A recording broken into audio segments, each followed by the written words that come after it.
Hello everyone, I hope you're having a fantastic day today. Today we'll be running through an update guide of the Food and Fellowship Lord of the Rings Commander deck. So just for anybody who's new here, we are usually trying to run through the Commander decks proper, and we're trying to give you an idea of cards that could be added to make the deck stronger and more in theme with the ideas that the commander has.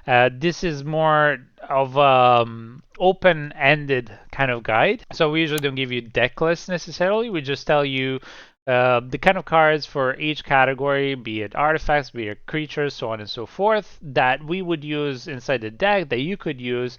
And mainly we keep it open-ended because everybody has their own collections. Everybody likes to play and run the decks in a certain way. So we try and give it a wide berth, as they say, to try and make you see all the facets of a deck and its content. So now, before we start, I will have to add that unfortunately we were meaning to do the same for the March of the Machine decks, and we just haven't been able to do that. There hasn't been enough time to push through and release everything and all the videos that we've been doing because, well, as you know, Wizards of the Coast has been pushing products after products after products, and well, realistically, we can keep up with the unboxings and the guides for that stuff, but when it comes to also adding guides on top of that, it tends to become kind of time consuming. So we're trying to catch up. I don't know if we'll be able to, if I'll be able to do every other deck that we haven't done so far. It's quite a few, but we'll try and strive for the Lord of the Rings ones, at least the more popular ones, and then we'll go from there and see how it goes. It might be that it might come at a later date. Either way, we'll try our best. Now, whenever we look at a deck,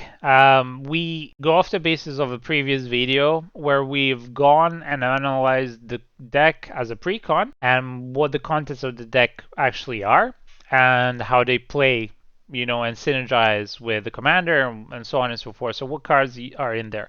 And in that guide, we already say cards that we should remove for sure, some cards that we think might be removed, and so on and so forth. So if you're looking for that kind of information, then you should look at the other unboxing and review for this deck. And yeah, so that gives you an idea. But if you already have an idea of kind of the cards that are really strong in the deck that you would like to keep and cards that aren't, then just stick around and see. Now, for the commanders, plural, because this deck has, well, basically it's a commander plus a partner, and so we will use it as a base as what you get in the deck. So we will go with Frodo and Sam as commanders, and we will try and keep the theme of the deck as much as possible alive. As we said, we won't go too heavy on one thing or another, but we will try and keep it fun. Funny enough, out of all the other decks that we've reviewed for this expansion for the Lord of the Rings, this deck actually turns out to be one of the best ones. Not just because of preference, but also because it's actually really, really good. It has a lot of synergies, has a lot of base interactions, has a lot of great cards to start with. So it's going to be hard for you to figure out what to cut. And I will give a slew of cards that you can add, but be careful because you don't want to take too much away of the synergy of the deck. So whenever we speak about a card, we say this one synergizes more with life gain, or this one synergizes more with tokens, or this one synergizes more with, you know, sacrifice, whatever. Then think how you want to transform the deck if you want to go more one way or another. I usually advise to go one or two ways max, especially two ways. Like you can always go sack and token generation plus the life gain. So you want to though focus like primarily on a couple of things really well and then have something on the side. So without further ado, let's have a look at Frodo, the Adventurous Hobbit. So Frodo, the Adventurous Hobbit, is a 1/3 legendary halfling, and it partners with Sam, loyal attendant. It has vigilance, and whenever it attacks, if you gain 3 or more life this turn so far, so you have to gain 3 or more life before you attack, or before, yeah, just before you attack. Can be at the beginning of a combat phase, just so long as you don't attack your life. So when you're declaring attackers, just before that, that's great. And the reason why I say this will become obvious when we read Sam. So whenever you have done that, if you gain 3 more life, the ring tempts you. And remember, there are 4 triggers for the ring tempting, like 4 levels, I should say, for the ring tempt. After the level 4, you don't get anything more. You can still get tempted, but you don't get anything more. Still, getting to level 4 is insane. Like, level 2 is amazing. You're just cycling through your deck, you're drawing, but level 4 is insane because you're doing so much damage at every opponent that you're hitting, and because of the way that the ring mechanic works, your creatures tend to be low in power and therefore can really deal with a lot of nasty creatures because they just can't be blocked. So that is the first part. And then if this creature is the ring bearer and the ring has tempted you 2 or more times this game, you draw a card. So already when you get to level 2, you draw a card, right? And then discard a card. And then on top of that, if you've been tempted 2 more times, you get to draw the next card. So that's amazing. So I really love this commander. I think he's really, really good. The next up, we have Sam, the Loyal Attendant, which is a 2/4. It's a halfling peasant. Partners with Frodo, of course, and at the beginning of combat on your turn, so at the beginning of combat, you can create a food token. So whenever you move to combat phase, at the beginning of that phase, you can create a food token, and then you can activate food abilities with 1 less generic, right? So instead of paying 2 and sacking it, you can just pay 1 and sack. Of course, the activation is always, so you don't have to activate it at combat. It can be afterwards or whatever, but if you want to synergize it with Frodo, then you gotta have the activation before combat. So this is a great synergy. First off, even if you just have Frodo in play, and I would say mostly try and get Frodo ASAP in play so you can get that 4 mark. Yeah, whenever you get to 4 attempted, that's insane. Try and get Frodo as much in play, and then you get Sam afterwards. So that's the synergy. I believe that this is how you should play this deck. And secondly, you gotta count that these are not expensive, like, at all. If it's a 3-coster, yes, you need 2 different colors, but it's not that big of a deal, especially if you non-precon the deck. So realistically, what you want to do is just like 1 turn you play Sam, 1 turn you play Frodo, next turn you play Sam. It's as simple as that, if you can. So without further ado, let's try and get into the creatures. These creatures, again, the cards are in no particular strength order and no particular like specific order. It's more like whatever order the folder is in front of me. And the reason is that because, as I said, we give such a wide range of how you want to play it. And this deck specifically, there are many, many ways that you can play that. So this is why I will go into depth now about what synergizes best. So first off, we have the first creature is the Disciple of the Vault, which is a 1/1 human cleric creature. It's black, so it costs 1 black. And whenever an artifact is put into the graveyard from play, you may have the target opponent lose a life. And again, whenever you sack a food token, or any token, but for that matter, it goes into the graveyard first and then it actually dies, right? So like it gets removed, it gets exiled. So this interaction still happens. So this interaction still happens, and you're having your opponents lose a life. And since you'll be doing a lot of sacrificing, depending, like this is great, for example, if you're playing a sack deck, like you're sacrificing a ton of tokens and a ton of creatures, and then this really cycles through. If you're and of course it has to be artifact creatures, right? So just that caveat, it has to be an artifact. So if you're sacrificing a lot of tokens for whatever reason, as you'll see, you can have clue, treasure tokens, so on and so forth. That's great. So this is why we have this card. Next up, we have one amazing card that's usually a commander in of itself, and this is Timna the Weaver. It's a 2/2 human cleric for 3, has lifelink, and at the beginning of your post-combat main phase, so the second main phase, you may pay X life, where X is the number of opponents that were dealt combat damage this turn, and if you do, you draw X card. And counting that you can, only have 1 ring bearer, realistically, at least always once, you can always pay 1 life and draw a card. And that's it. If you just do that at each turn, that's amazing. But if you can get your other creatures to deal damage to other players, you can draw up to 4 cards. And there are other synergies in here that we will slap on that will allow you to draw even more. So, I mean, who doesn't like counter advantage, right? Next up, we have Guillaume, Master Chef, which is a 5/3 Troll Warlock legendary creature. And again, keep in mind the legendary creature part, because there are some spells that do interact with legendary or non-legendary creatures, especially in this latest Lord of the Rings set that we'll be putting in. Now, this guy has trample, so that's always great. It might die really easily though, but it allows you to create a ton of food tokens, right? Because you're creating food tokens equal to the number of non-token creature you had enter the battlefield under your control this storm. So it really synergizes with the creation of other token creatures, which you'll see that we have in a plenty of examples here. So this is the main idea of why you want to use it to the full extent. But in case you don't do that and you just want it for food sacking, then the second ability, which allows you to sacrifice your food and it makes a creature indestructible, that's really good because you can put it as a defensive kind of maneuver. You'll have a lot of small creatures that you don't want to be attacking with because they are giving you a lot of value, like the gaffer, for example, and then you just keep it in defense, you block something, you give it indestructible, voila. So long as the enemy creature doesn't have anything like trample, you're safe. Next up, we have Nadir's Nightblade, which is a 1/3 elf warrior, and this is actually really good because whenever a token you control leaves the battlefield, each opponent loses 1 life and you gain a life, right? So this is kind of the sack effects that you have usually in Yavmod, but this is token related. So this is amazing. This is really, really good because no matter what, each turn you'll be sacrificing at least 1 token if possible, and each opponent loses a life. So that's really, really good. Next up, we have Braids, the Arisen Nightmare from Dominaria United, and it's a 3/3 Nightmare legendary creature again, and at the beginning of your end step, you may sacrifice an artifact. So again, extra food tokens, sacrifice it at the beginning of your end step for this purpose, right? And if you do, and of course, you can always do it for creatures, for lands, enchantment, planeswalkers, but realistically, you're going to be doing it as much as you can for the artifacts. And if you do, each opponent may sacrifice a permanent that shares a card type like that.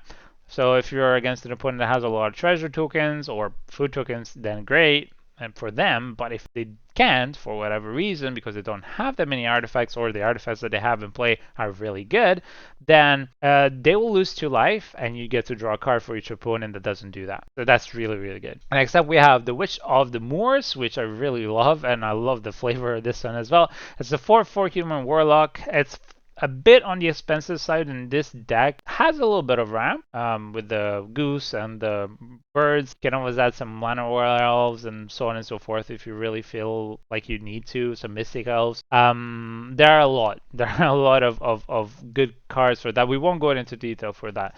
But anyway, this is a Death Toucher. And at the beginning of your end step, if you gain life this turn, each opponent sacrifices a creature, and you return up to 1 target creature card from your graveyard to your hand. So this is really, really good because you're getting life each turn, hopefully, and again, you're doing that, and you're having a lot of stuff trigger off of that 1 trigger. So you sack at least 1 food token, then you have like, oh, and it pings your opponents for this, and also you get creatures back, and so on and so forth. So this is an extra idea.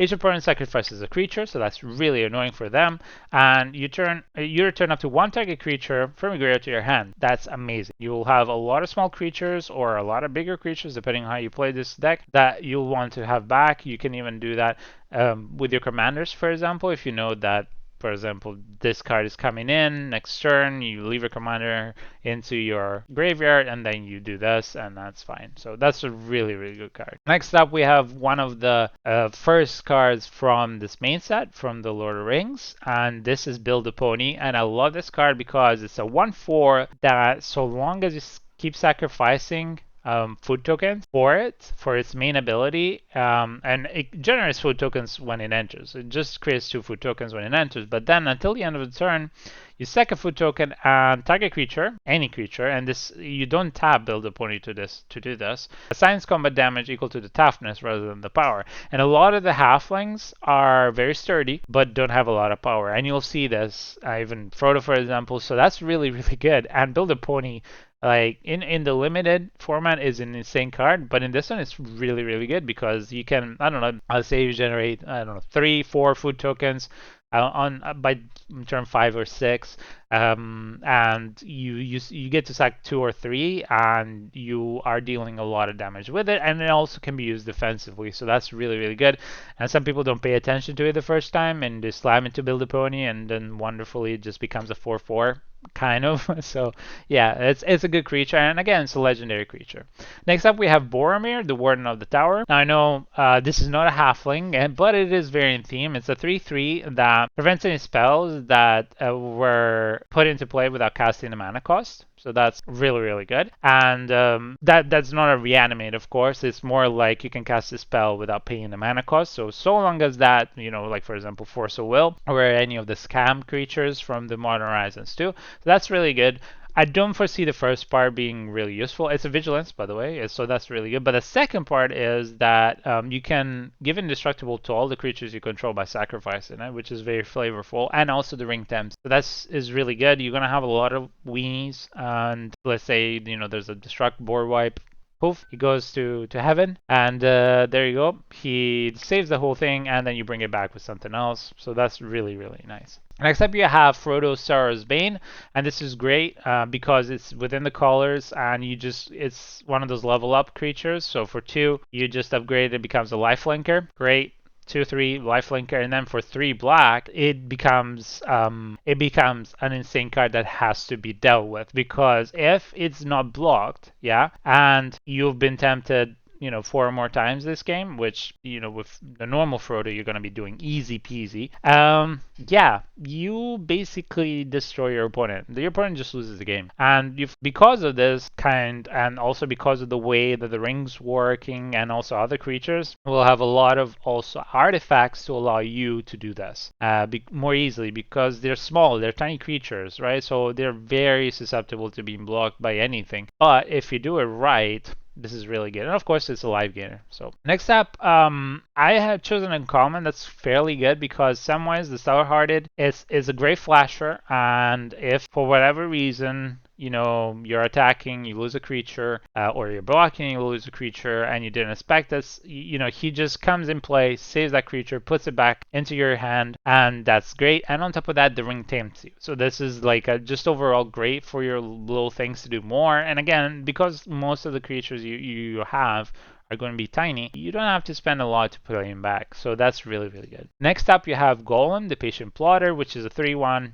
that, well, basically whenever it leaves the battlefield, which you want it to do, it just ring temps, and then after that you can sack a creature, which can be any creature, even a token creature, to return him into your hand. It can only do it as a sorcery, which is fine. In the end, you do it on your turn, but you can just keep getting it back and getting that ring temps much quicker, and it's a halfling as well, just spread on top. Next up, we have the Orcish Bowmaster. Even though this is not really in theme with, I guess, the deck, I think because of how strong it can be in general, if you have one, I wouldn't go say absolutely buy one, especially if you don't play competitive. But if you have one, I would definitely put it in any deck that has a black, just because of how strong he is. And by now, everybody knows what it does, but in case you don't know, whenever an opponent draws a card, you can deal 1 damage to anything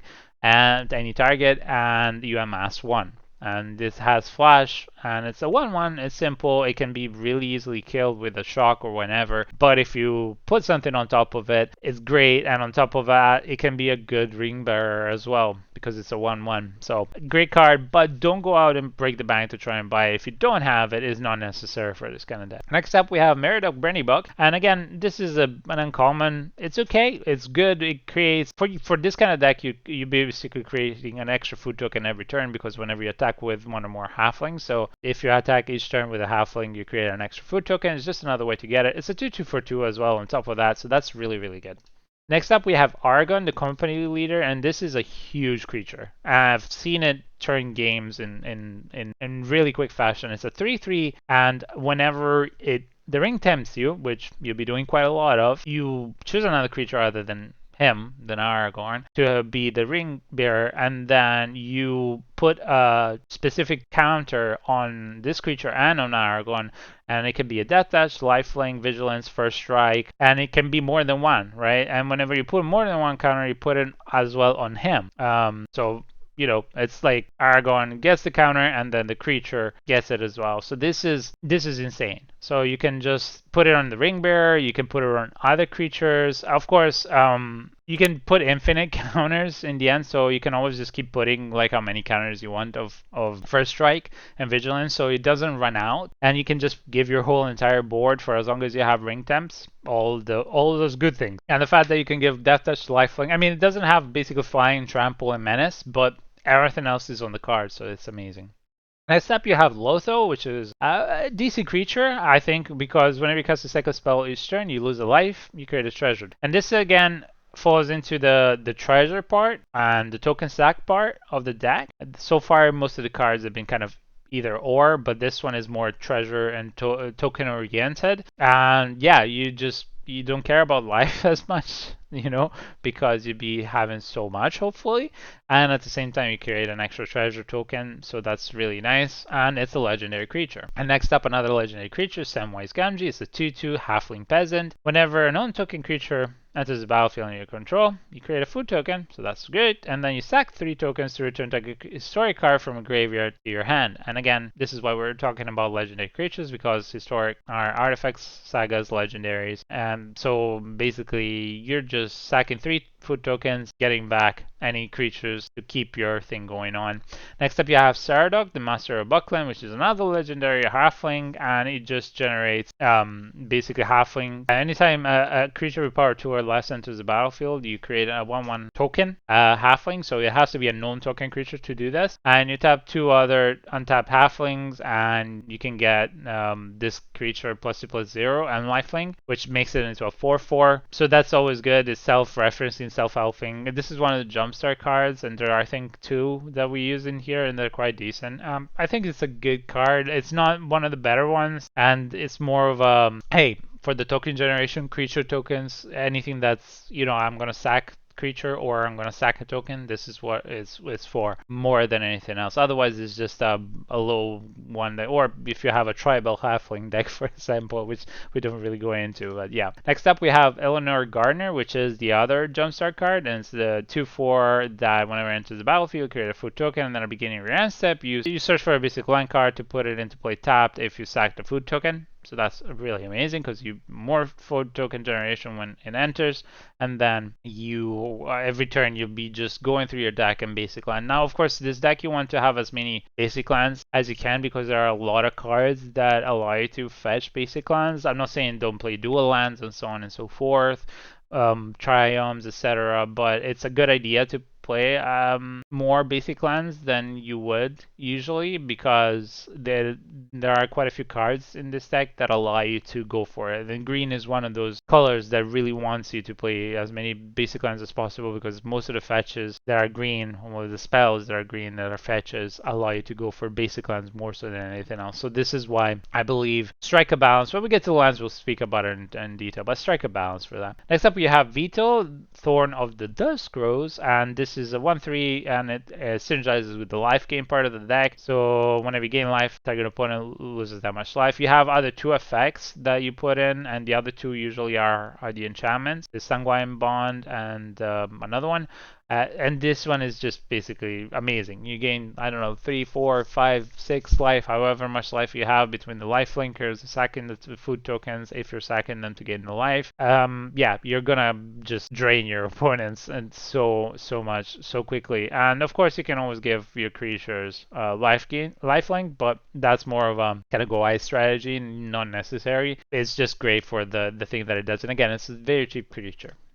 Next up, you have Shadowfang, which I really love as a creature, and this is more for generating squirrels. So you're generating those squirrel tokens whenever you are creating tokens. So again, this is more for the token generation. So you treasure food tokens, whatever tokens you always create more squirrels, and then you can sack squirrels to give target creature a certain like buff or debuff, and also you can just use the squirrels for all the other nefarious reasons that your deck can achieve. So that's really good. Then you have, for similar purpose, Scurry Oak, which allows you to create more squirrel tokens whenever you power it up. This is more on the side of if you really go with counters, really, though, as a creature. So I would say if you're not going with counters and you're just going with token generations, maybe cut it. But if you're going with counters as well, like for example Rosie, which is part of the deck as a precon, then yeah, definitely you want to have this because it really synergizes with that. Next up, you have the Ruthless Technomancer, which is kind of a nice creature. So whenever it enters the battlefield, you may sacrifice another creature you control. You can sack a token, and then if you do, you create any number of treasure tokens equal to the creature's power. So if, for example, you buff that token, however many way, or if you have a strong creature. And again, build a pony wouldn't work here because it's combat damage, but if you have any bigger creatures, then you can just create that many treasure tokens. And that just is great. There's an enchantment that we'll be talking about in a while that allows you to also win the game if you have a certain amount of treasure tokens, so that's always good. And this is kind of synergizes with that down the road, but in general, otherwise you're just using it to cast more spells, and since you'll be drawing a lot more cards with your commander and the other synergies, then you're just casting more stuff, and you're just getting more board present. And then you can sacrifice X artifacts to return target creature card with power X or less from the graveyard to the battlefield, which is really good. So this is nice. You just sack however many tokens you've created that are artifacts, and voila. Next up, you get Mondrak, which is, kind of like a staple, I would say, for token generation decks, and this is one of them. So you just create twice as many tokens as you want whenever a token will be created. So it's as simple as that, and then you can just sack those food tokens to make him indestructible, which is insane. It's a 4/4 for 4. It's one of the better cards for coming out of All Will Be One, and it's a great. Next up, Delighted Halfling. Yep, absolutely play it. I love it. It is great because you're casting a lot of legendary cards, including your commanders, but not just your commanders, so absolutely play it, and it's just a Birds of Paradise for that, and it's a lovely card. Next up, you get Frodo Baggins. Now this one is more of an addition of like, hey, if you need extra ring tempting and you don't have a lot, great. If not, this is something you can cut out because the second part, the ring bearer part, I don't know that it's very useful unless you're given a death touch or something like that, which you can. That's a synergy you can go for. But otherwise, ring tempt every time a legendary creature enters the battlefield, and that's really huge because we have a lot. Next up, another great addition, which is the Pitiless Plunderer, which I play in my Alma deck, and whenever you get a creature dying, so again, all those token creatures that we're talking about, you create a treasure artifact, and again, synergizes with anything that loves treasures. So that's really good. Then you get Dinah, the Soul Steeper, which is another great one for whenever you gain life, each opponent loses 1 life. Unfortunately, it's not a X to X, so if you gain 3, you only lose 1 life. But hey, 1 life at a time, it slowly gets you. So that's really good. And then you can stack a creature to give +X/+0 to Dinah. Which is not something that you necessarily will be using. But then again, you can do it and then use other synergies of the cards that we said before to sack Dinah and then get something bigger back, so that's always good. Then you get the Marauding Blight Priest, which is a 3/2, and whenever you gain life, each opponent loses 1 life. Again, one of these is slow and tedious. 2 or 3 starts to become really annoying for all of your opponents because the previous ones were all opponents, some were just one opponent, so this is gonna be like really annoying for them. And last but not least, we have the Cauldron Familiar. Now here's the thing, if we manage to get red in this deck, which we don't, but if you manage to get red with maybe another partner and keep green, then you can definitely go the sack Rakdos route, and this is insanely good. I mean, you just look at Pioneer at the moment, and the Cauldron Familiar is something that I would play no matter what because you keep getting it back with all the food tokens, and of course we will have the Witch's Oven in the artifacts that we will play. But yeah, the Cauldron Familiar is a staple, and then if again, we won't go into detail of other commanders that you can play as, but if you manage to go the sack way, I think that would be really strong and just insane for this kind of deck. So yeah, as I was saying at the beginning, we don't really have too many creatures that, even out of the ones that I said here, that there are a lot of uncommons that you can maybe cut, because the deck comes with a lot of really, really good creatures. So absolutely just choose wisely and focus on those 2.5 things that you really want to be doing well. The way that I've kind of gone down this road is more token generation and sacrificing, and then on the side is life gain. And life gain is not the primary sort of thing, but it's more token generation and sacking, as you can see. Next up, let's talk about artifacts. I believe, artifacts are key for any deck, and usually, you tend to have a lot of artifacts that are really, really good for pushing up the mana. We won't really go into detail about the Moxen, the Vault, and so on and so forth. Of course, you can always add them if you want to ramp up Soul Ring, etc., depending on what your collection is. So this here we will go into more the artifacts that are either a little bit cheaper that I would still play, and or the ones that absolutely necessarily have to be there, because I believe because we have small creatures, because we have creatures that want to be attacking and hitting the opponents and players, and to keep them alive, I think this is really important in this kind of deck, more so than others, because you're not replicating the tokens. You're not going goblin or elves where they replicate each other. You're not going tribal. Basically, you're not halfling tribal here. With the principle of the two commanders, you really need ways to protect your creatures, and I think in a way artifacts can just do that by equipping. So first off, we'll start with the Darksteel play, which is a classic. Equipped creature has indestructible. You give your ring bearer indestructible, and then you keep hitting and keep hitting. And if there's anything that's 1 power, well, great. They're gonna have to sacrifice it at the end of turn, and you're fine.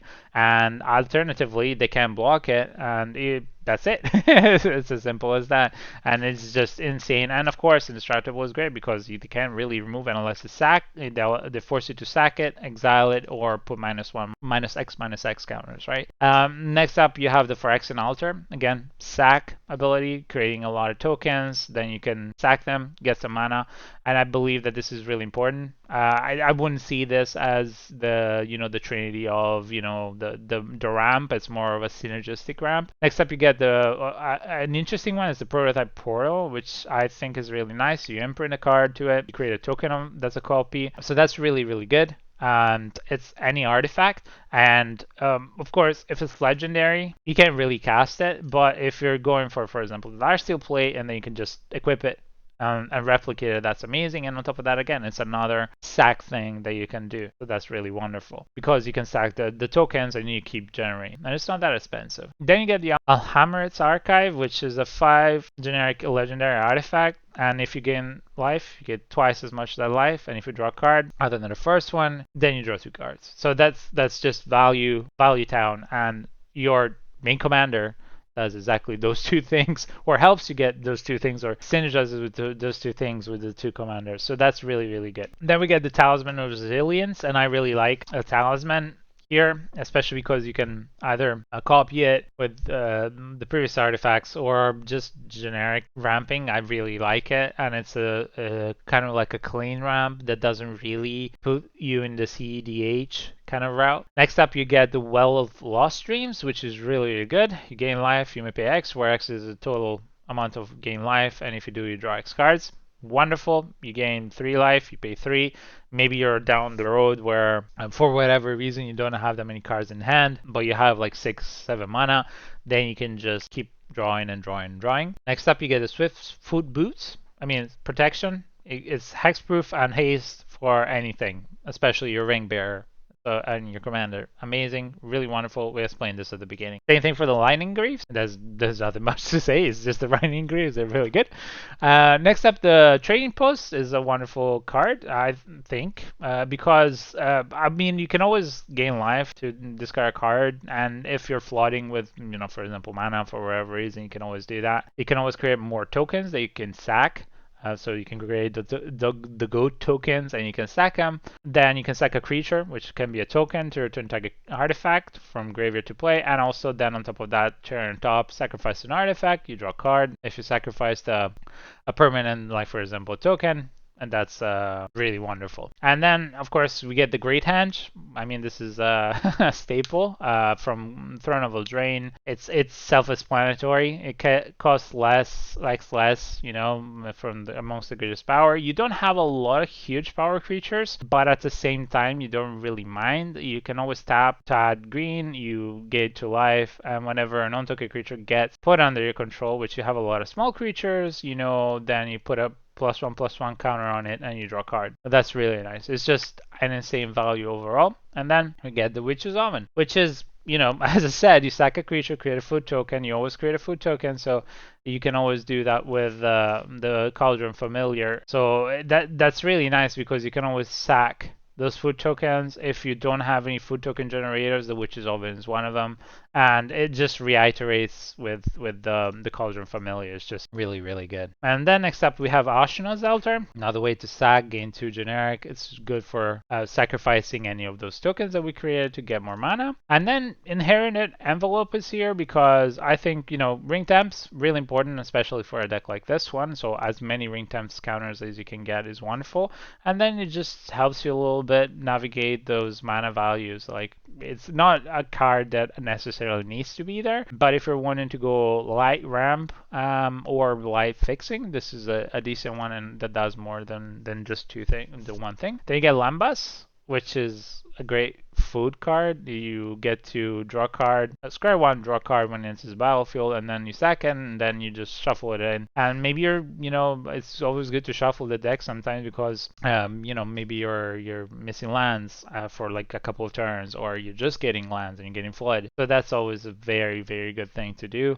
And it's just a recursive, you know, food token. So that's wonderful. Next up, Mithril Coat. Wonderful. Flash. Indestructible. When it enters the battlefield, you attach it to target legendary creature you control. So you have a lot of legendary creatures, and it also gives indestructible to the creature, and the equip cost is not that expensive, so that's wonderful. Next up, the One Ring. I mean, this is kind of like a staple now. I know that some people now see it as a CDH.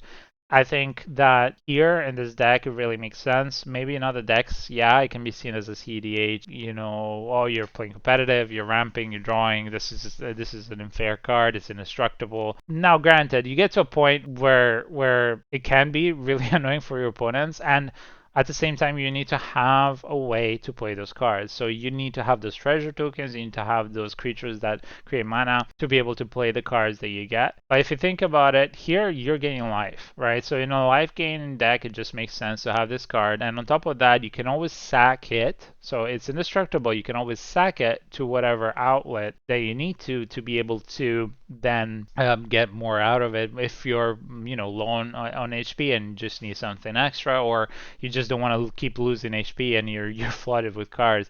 I think the One Ring really, really fits well in this kind of deck, and it's very flavorful. And following the One Ring, Bilbo's Ring. Bilbo's Ring is really, really good, and it just allows for the equipped creature not to be blocked and has hexproof. And if it attacks alone, you draw a card and you lose a life. Life you don't care about because of this deck, but you just draw cards. And again, basically you could draw 3 cards with Frodo just off of that, right? Because you get into a second activation, you just 3 cards. That's it.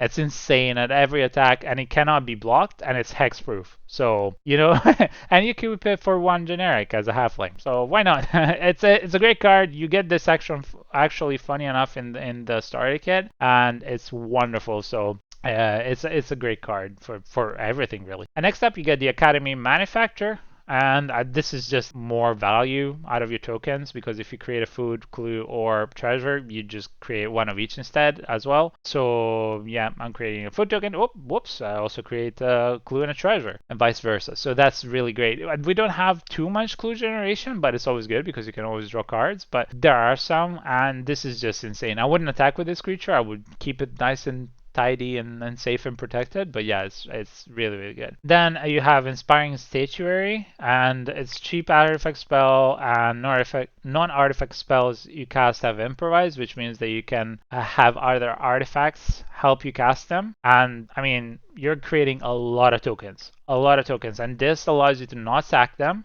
right? And still use them, which is insane. So, like for example, all your treasure tokens, then they become kind of like, you know, lands. Not really, but you know what I mean. So this is really good. And then you get the Idol of Oblivion, another draw generation that's really nice. For token, you get an extra draw every time you've created a token, and you do that every turn, hopefully. So that's really, really nice. Now you can go the way of the Ballistic Citadel, because if you're going the life gain a lot, then Ballistic Citadel is just insane. It's a great card, and then you have a lot of permanent generations to trigger the last part as well. So this is just a great value card for this kind of deck. And that wraps it up for artifacts. As I said, we're not going into other artifacts. I think these ones are just perfect for this kind of deck. As usual, you have to navigate and see what you need most, what you would cut, when you put more, and so on and so forth, because of the idea of how you would play the deck. As you can see, though, there is a line here. So far, we've created creatures. We've had a lot of legendaries and a lot of creatures that create us a lot of tokens. Some gain of life, but mostly it's that token generation and what you get out of it, or out of sacrificing them, and how easy it is to sacrifice them, and we protect those creatures. And next up, the reason why I was talking about this is because next up we have some battles. And I know battles are kind of iffy, you know, yeah, you're kind of slower, and some of them can be really annoying because yeah, you're not doing much on the turn, that you're just attacking the battles. But listen up, we just gave a lot of Shroud, a lot of unblockable or ring bearing abilities to our creatures, right? Which is usually something that you don't really necessarily do a lot. In certain decks, you don't care. You're just like, you know what? I'll just go wide. I'll just go top. But this one is a little tricky. Now, this is why I like battles, because, like, for example, you start with the Invasion of Balanon. The face part sometimes helps. Like this one is just, yeah, you create an extra token, which again you can use to sacrifice, and it's decent. But then the back part, you actually look at it and it's like, oh, all your creatures get +1/+1. It's an anthem, small anthem, but you start buffing up your creatures. Now, of course, you got to be careful here. If you want to keep your ring bearer protected, you don't want to buff it up too much, right? So this is something that it's kind of like, are you going wide? Because if you're going the approach of creating a lot of little tokens, this really makes a difference. Otherwise, this is kind of tricky, but it's good. At the same time, similar is the Invasion of Gobakan. I mean, this is an insane card. The front part is great. You just, I don't know, you're playing against an opponent and maybe they're a little bit cocky and they've told you like, I have something amazing to play next. So you just go like, okay, let's see it. And yeah, you cancel it out, and which is not you just exile it. It costs 2 generic more. And then, well, it flips around, and suddenly everything that you've attacked with, so all your little creatures now become that much bigger each turn. So they add counters to them. And, oh, I'm going to target your creatures, and I'm going to annoyingly destroy something there, or just deal with something that you really want to live. Well, you know what? Nope. Hexproof and Indestructible has to just sack. This is a wonderful, wonderful little battle. And again, I wouldn't usually put battles or this many battles in the deck. I would choose intelligently what I would put on how the deck plays. But if you play it with a Shroud and Legendary idea and Ring Temps, then yeah, definitely battles are just going to be easy peasy for you, because all you have to do is, you know, go in and under them and just boom, they flip really quickly. Another one is the Invasion of Innistrad. So this is a flash one that's, yeah, it's 4 generic. It's an interaction that's really good, and it gives -13 to the creatures, so that's really nice. And of course you can always have it, you know, like you can use it for the backside, which is, you know, creating more zombie tokens. So hey, more tokens, so that's always nice. And next up you have the Invasion of Ikoria, which is really good actually in this deck, because it allows you to go and get something. And again, most of your creatures are really cheap, so whether it's in a graveyard or your deck, go get it, put it into play, and then you attack it. Again, it takes a while to attack, but not so much if you're attacking the way that we said, and then you just transform it into this huge 8/8 reach card that, that literally assign like allows your creatures to assign combat as if they weren't blocked. So this is insane. And guess what? Most of your creatures are non-humans, especially the halflings. So why not? Why not? Next up, you have the Invasion of Chandalar, and again, this one is more returning a permanent for graveyard to your hand. It's a bit expensive for what it does, but then on the flip side, you actually get this Leyline Surge, which allows you to put a permanent card from hand onto the battlefield, which is insane. You just, yep, once per turn. There you go. Pop, pop, pop, and you just don't pay any costs, which is mind-blowing. And again, you're going to be flipping these most of the time, so why not? Why not go the heavy way? So that wraps it up for battles. Really good. I really like it. Next up, let's move on to enchantments. Now, enchantment-wise, as usual, I have some staples. And unfortunately, some of these staples are becoming more and more expensive because, for example, Mothering Tide, it's one of those ones that it used to be so cheap. It came out in the last Ravnica block. And yeah, it was a nice rare. It was really good, and now it's just becoming a mythic in the latest expansion in Commander Masters. And yeah, it's great. For this kind of deck especially, you are just generating treasure tokens and you can make use of them really easily. So it's not a CDH card. In this one, it does make sense. Next up, another gray one, Doubling Season. So as you'll see, the enchantment slot here tends to be a bit more on the pricey side, but I mean, Doubling Season with tokens and counters, why not? And same thing for the previous cards, Smothering Tide. Another more simpler one is the clue generation for the Ulvenwald Mysteries, and it's, whenever you sacrifice a clue, you create a 1/1 human token, and then whenever your non-token creature control dies, you investigate, so you create a clue. Always wonderful. You are going to be having a lot of suck outlets that are known tokens, so hopefully you can bring them back. As you saw, there are a lot of creatures you can bring back as well, so very good. Another thing that you can do is a thorough investigation, another one to investigate, and it allows you to just create more clue tokens and then sack the clue tokens, which, by the way, don't need to be sacked necessarily by triggering. You can just sack them to other effects, and then you venture into the dungeon. Whatever dungeon you choose, it's up to you. Giggity. And then we get Anointed Procession, which is a great overall token doubler. It's as simple as that. It's a Mandrak, but yep, it's just an enchantment.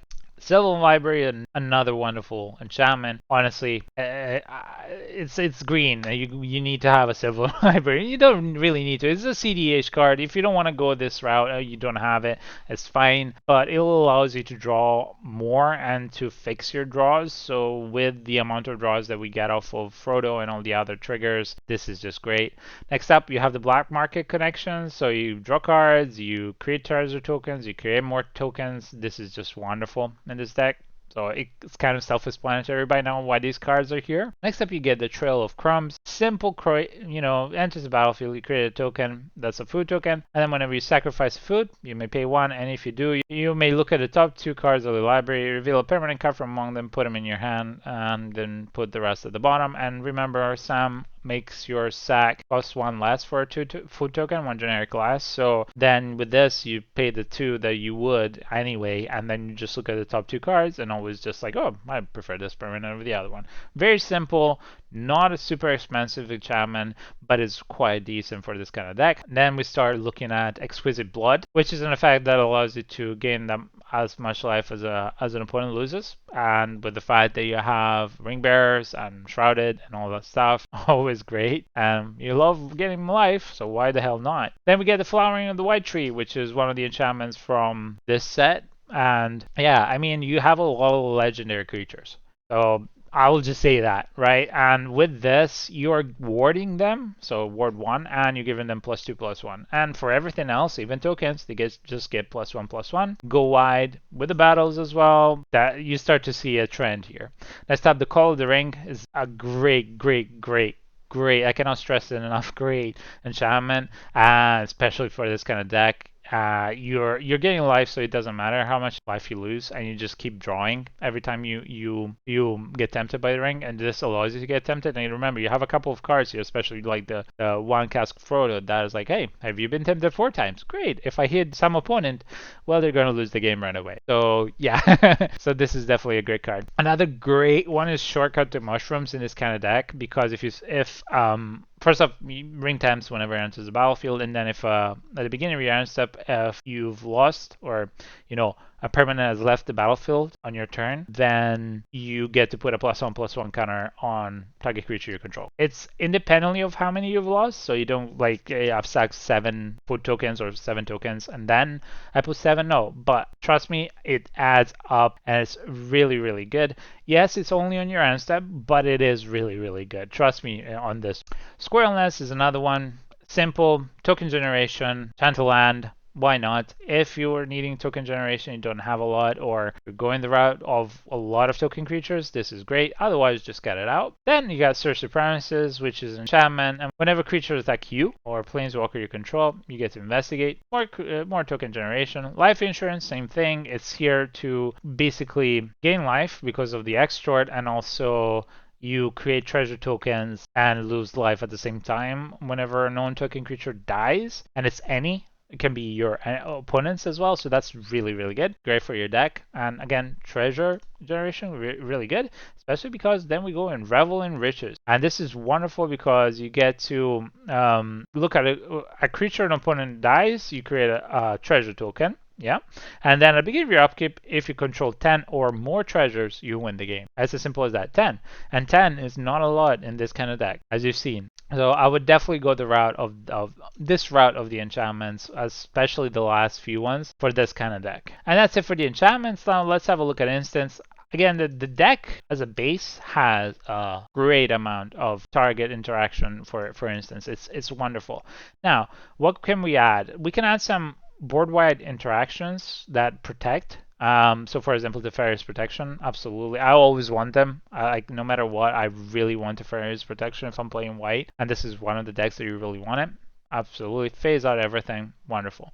You can get Assassin's Trophy if you're needing some more spot removal. Again, there are a lot of spot removals that are really good to destroy or exile permanents in the deck by itself, but if you want some extra ones, Assassin's Trophy is great. Then we started looking at Costly Plunder, or kind of effect that allows you to sack, a creature or artifact, which you have plenty of, and then you draw 2 cards. Same thing for the Deadly Dispute. Wonderful. Allows you to do like 3-4-1 kind of thing. Really amazing card. And then we look at the Heroic Intervention. This is one of the great green cards. You just, allows you for that one turn to give all your permanents hexproof and indestructible. Really wonderful. And it's again all cheap cards. Then Flawless Maneuver, again another type of protection that is really good, and it's free if you have your commanders, and guess what, you have 2 commanders in play, so if one dies the other one is still in play, it still counts. Then if you want to go down the route of tutors, which I would do to a certain degree with this kind of deck, but if you don't want to, it's fine. But yeah, Worldly Tutor is a great card. Go fetch one of those creatures that allows you to enable some of the engines that we were talking about, and that's really wonderful. Then you get a Vampiric Tutor, get anything, and put it on top of the library. You lose 2 life, but it's not that bad. And again, if you don't want to play tutors, just don't. A Lightning Tutor, because of the amount of artifacts and enchantments and how key they are, this is something that I would play. If you don't play the first 2, it's fine, but this one I would definitely play, just like the Idyllic Tutor, which we have in the Sorceries. Next up, you get the Hobby Sting. Again, another target removal with the fact that you have a lot of creatures, a lot of small ones, or a lot of tokens. This is really, really great because put tokens and deals X amount of damage. Reprieve is another great interaction that I really, really like. It allows you to draw a card and just put a spell back into your owner's hand, and it's just wonderful. I love this card. Next, you get a fight spell, Stew Conies, create a food token, deal damage. Not bad. It's decent. Again, I'm just giving you more spot removal if you need it. If not, then don't use it. Veil of Summer, another gate protection spell that allows you to draw.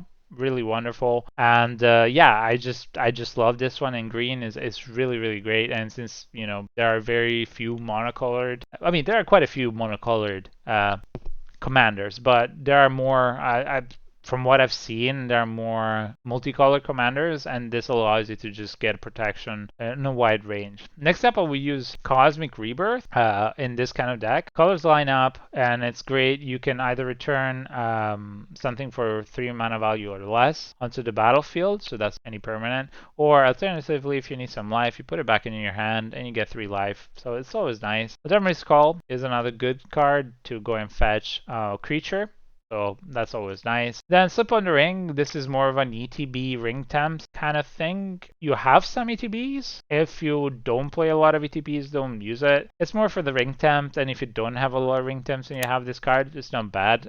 Again, once you get to the 4, you're not really interested in ring temps, but at the same time, you are to a certain degree because, I mean, if they remove the ring bearer, you need another ring temp to give it to another ring bearer, right? So you need to be able to have constant ones, and just sprinkle it out throughout the deck is not a bad idea, and then draw them with the draw engines that we have. So that's it for instance. Now let's have a look at sorceries. I think that sorcery wise we don't go too heavy on this deck, and for most of the part I would say return creatures to the battlefield or to your hand. So for example, the call the call to the netherworld is great. You return target black creature from graveyard to your hand. Great, because you have your commander that's of this color, and it's just overall great. You've seen there are quite a few interactions sacking creatures as well, and you might not always have a token, so that's always wonderful.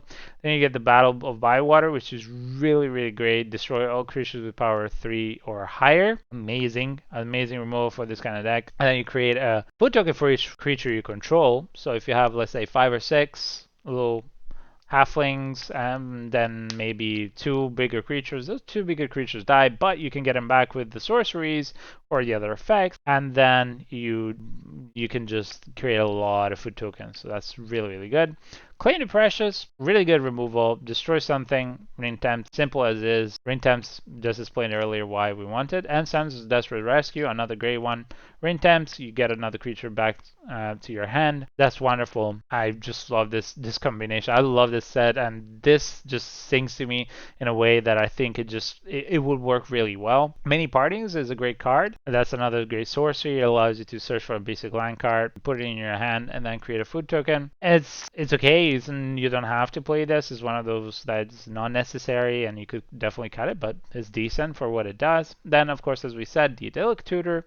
Great sorcery, go fetch that enchantment, put it into your hand. You'll have a lot of great enchantments here that you really want to be fetching. And along the themes of what we said to instance, if you don't want to play tutors, then don't play the demonic tutor, but if you do, then play the demonic tutor. It's as simple as that. And then lastly, we have the lands. So the lands are very interesting here, because, I mean, as I said before, you really don't want to be having too many, dual lands and stuff like that. And of course, lands, I tend not to, in this series, not to give you like, oh, you need all the dual lands and specify all the kind of lands that can help you mana fix yourself. There are so many out there that depending on your budget and on your collection, you just work it out, the colors. But I tend to try and give you an idea of the more utility lands. And as I said, keep in mind that green likes to have basic lands. So if you have a lot of basic land effects fetched, then don't use too many of the other non-basic. So really simple one, Gingerbread Cabin. I love the flavor of this. It just, you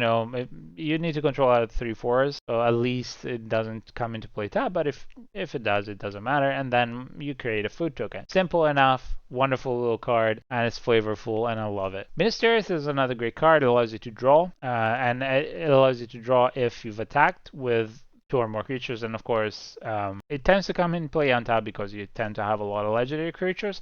Same thing for the Shire. You have legendary creatures, and it allows you to create food tokens. Wonderful little cards. Then you have Yavimaya, Cradle of Growth, and Orborg, and these 2 cards I really like because, I mean, you're just allowing yourself to, well, use all the lands for whatever color you need, and they're just great additions. If you're thinking that they're too expensive or too much, don't use them, but I really like the addition of these. And then, funny enough, on the utilities, I usually wouldn't do it, but because we have a lot of, if this creature has a tab by itself, or, Frodo, etc., give it a Shroud, I have a couple of cards here lined up that allow your creatures to basically either be unblockable or shrouded. So Access Tunnel is one of those cards, and then of course it comes in the deck itself, which is really wonderful. But the Rogue's Passage, I will keep that in the deck because of the way that you can build this deck. And yeah, that's it. So that's it for the deck. I really love the deck, and I think it's fun. I think it's, of course, it's not the kind of deck that it depends on how you build it. The way that I would build this deck and the way that I've explained it is very much fun and value out of it. So I think this is kind of the more in theme with what they were trying to build as having the two commanders together. So this is why I wanted to build this deck this way, but you know, you can always have it whatever way you want to build it. I think honestly that the base precon deck is one of the best ones that I've seen of late. I mean, the only other one is the Sidar Jabari nice deck that is on par of this, so I really love it. And so that's it for our series. As I said, I'll try and get up all the other deck videos if I can. It takes time to research the cards. It takes time to figure out if it functions really with your deck, if it synergizes, and of course the editing and the video process takes a long time as well. So you know, if I can get all the other videos, great. If not, I'll try and get them eventually. But yeah, I really love doing these kind of upgrade videos, and it allows me to learn cards better. It allows me to learn synergies better, learn new cards that I hadn't thought of before. So hopefully this has been good for you as well and helpful. If so, please do leave a like and comment and subscribe to our channel. It really does help small channel like ours a lot. You have no idea. So really, just let us know if you liked it. What do you like this deck? Why did you pick it up? And what would you add? Did I miss something? Are there any other combos that I didn't think about? Like other subscribers have told us in the previous videos. It's always nice. Share with the community and help each other out. And yeah, we'll be trying to get out more videos of this type. So until then, from Scotty and I, be good, be kind. Thank you very much. Have a good day, and we'll see you in the next one. Bye!